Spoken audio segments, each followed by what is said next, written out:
Sir ఇప్పుడు శ్రావణ మాసం శుక్రవారంతోనే ప్రారంభమవుతుంది. అయితే ఈ శ్రావణ మాసంలో 5 శుక్రవారాలు వస్తున్నాయి సార్. ఈ 5 శుక్రవారాల్లో వరలక్ష్మి వ్రతం ఏ శుక్రవారం చేసుకుంటే మంచిది సార్? ప్రతి మాసంలోనూ 4, 4 వారాలు ఏవైనా వస్తాయి. అవును సార్. కానీ ఒక్కోసారి 5 వారాలు కూడా వస్తాయి. హ్మ్. ఇప్పుడు ప్రతి వారానికి, ఆ వారానికి సంబంధించిన గ్రహం అధిపతి అవుతారనమాట. ఈ ఓకే. రకంగా చూసుకుంటే 5 శుక్రుడికి, గురువుకి సంబంధించిన వారాలు రావడం చాలా శుభం అన్నమాట. శుక్రవారాలు 5, గురువారాలు 5 వస్తే శుభాలు జరుగుతాయి. కానీ ఈ ఆదివారాలు 5 వస్తే రాజభీతి ఉంటుంది. మంగళవారాలు వస్తే క్షోభ ఉంటుంది. హ్మ్. శనివారాలు 5 వస్తే దుర్భిక్షం ఉంటుంది.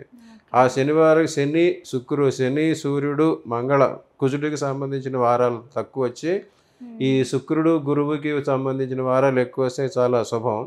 ఈ వరలక్ష్మి వ్రతం అనేది కూడా ఏ రకంగా చేసుకుంటూ చెప్పారంటే, వరలక్ష్మి వ్రతం అనేది ఈ శ్రావణ మాస హ్మ్. పూర్ణిమకి వచ్చే ముందు రెండో శుక్రవారం నాడు చేసుకోమని చెప్పారు. ఇవి ఈ వ్రతాలన్నీ ఎట్లా వచ్చినాయి అంటే, ఇదివరకు పూర్వకాలం నుంచి పురుషులకి ఎక్కువ ఈ ఈ ధూపదీప నైవేద్యాలు, పూజలు చేసుకునే కార్యక్రమాలు ఎక్కువ పురుషులకే ఇచ్చారు. హ్మ్. వాళ్ళు నిత్యాగ్నిహోత్రం చేయటం, నిత్య పూజలు చేయటం, అర్చనలు చేయటం, పూజల్లో భగవంతుడిని షోడశోపచారాలతో పూజలు చేయటం, లేదా ఒక ప్రత్యేకమైన పూజ వారు హ్మ్. చేయటం, అటువంటి అవకాశాలు ఎక్కువ పురుషులకు ఉండేవి.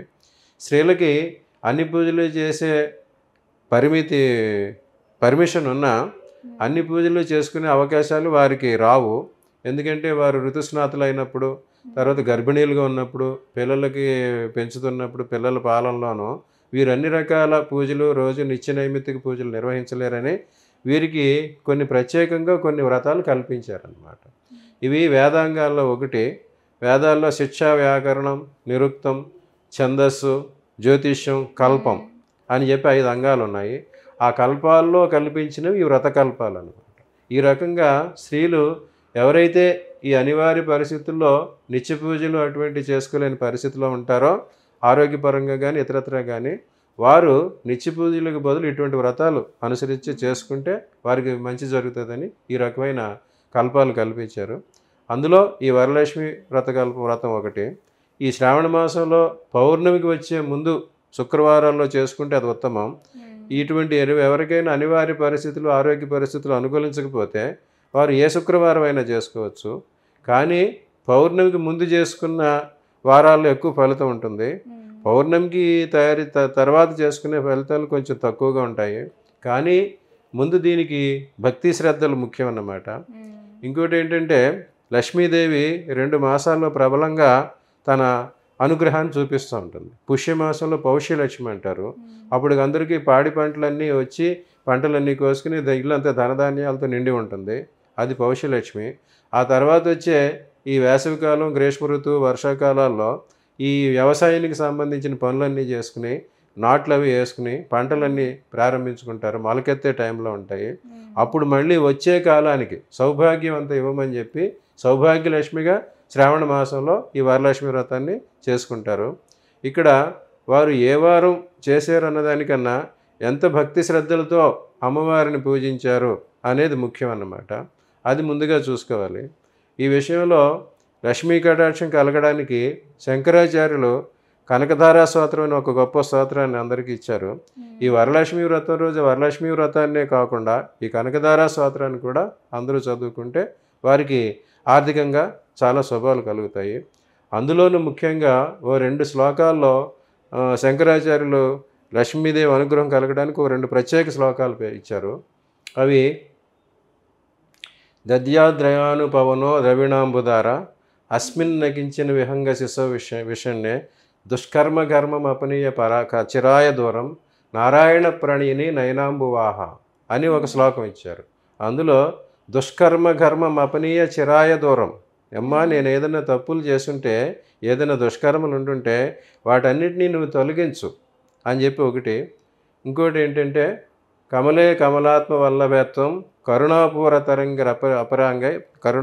తరంగ అపాంగై అవలోకయ మామకించ నానా ప్రథమం పాత్రం కృత్రిమం దయాయ.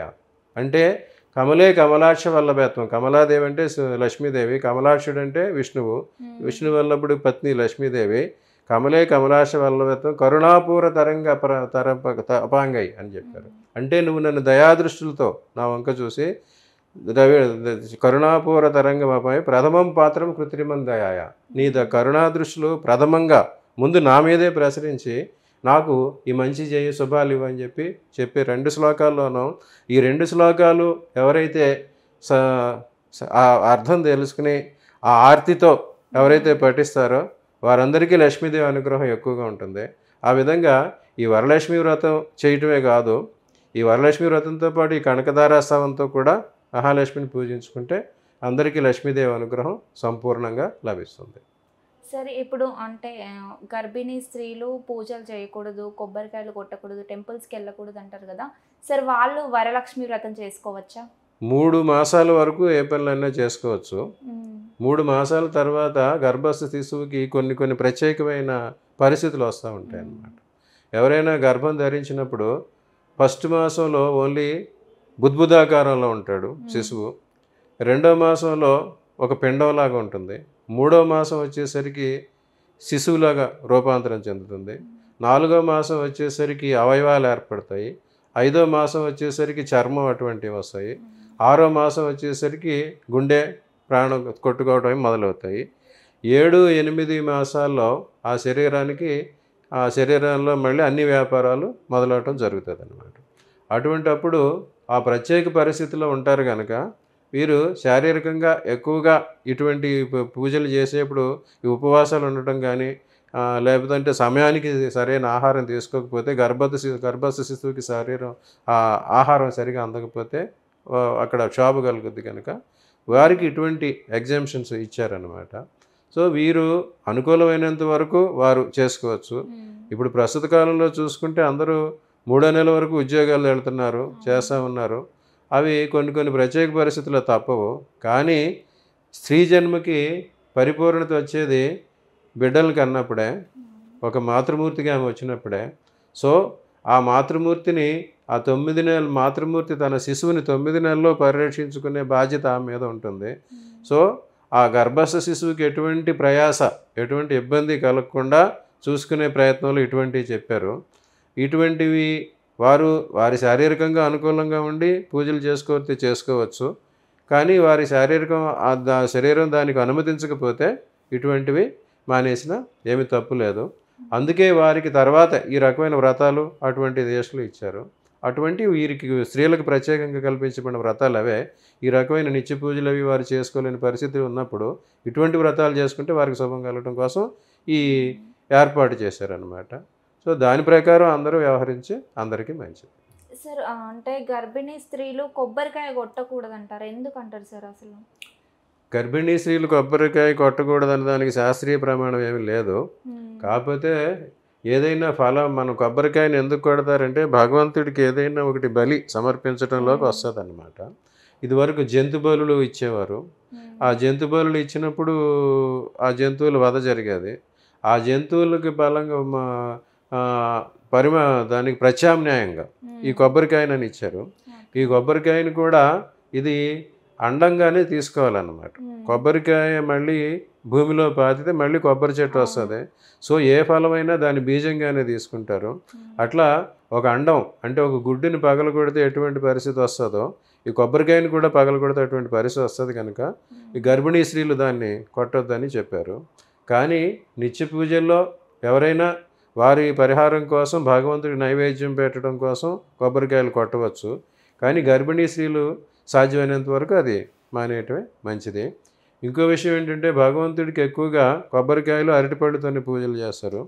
దానికి కారణం ఏంటంటే కొబ్బరికాయ కాయగానే మనం భూమిలో పాతితే తిరిగి అది వృక్షంగా వస్తుంది. అలాగే అరటిపండు పండు మనం భూమిలో పాతినా దాని నుంచి మొక్క రాదు. సో భగవంతుడికి అర్పించింది ఏదైనా సరే అది మోక్షం పొందాలన్నమాట, పునర్జన్మ ఉండరాదు. అందుకోసం అరటిపళ్ళు ఈ కొబ్బరికాయలే భగవంతుడికి అర్పిస్తారు. భగవంతునికి అర్పించిన అరటిపండు తిని దాని తొక్కలు అవి ఎక్కడ పడేసినా అవి మొలకెత్తవు. అరటి చెట్టు మళ్ళీ మొలకెత్తాలంటే దుంప ద్వారా వాటి ద్వారా వస్తుంది. అట్లాగే కొబ్బరికాయని కానీ కొట్టేసి ఆ చెక్కలు ఎక్కడ వేసినా మళ్ళీ మొలకెత్తదు. సో అవి అక్కడ మోక్షం పొందినట్టు అనమాట. సో ఈ రకమైన దృక్పథంతో ఈ రెండు భగవంతుని నైవేద్యంగా ఏర్పాటు చేశారు. ఈ స్త్రీల విషయానికి వచ్చేసరికి వారు గర్భిణీలుగా ఉన్నప్పుడు వారి శరీరంలో కూడా ఒక అండం ఉంటుంది కనుక ఇది అండస్వరూపమే కనుక అప్పుడు ఈ కొబ్బరికాయలు పగలగొట్టద్దని నిషేధించారు. సార్ అంటే ఇప్పుడు దేవునికి పెట్టే ప్రసాదంలో అంటే గింజలు ఉన్నవి పండ్లు పెట్టరాదా సార్? పెడితే ఏమవుద్ది? గింజలున్న పళ్ళు పెట్టరాదని లేదు. ముఖ్యంగా మోక్షము ముక్తి కోరేవారు అరటిపళ్ళు కొబ్బరికాయ పెట్టాలి. తర్వాత ఒక్కొక్క ఫలానికి ఒక్కొక్క ఫలితం కూడా ఉన్నది.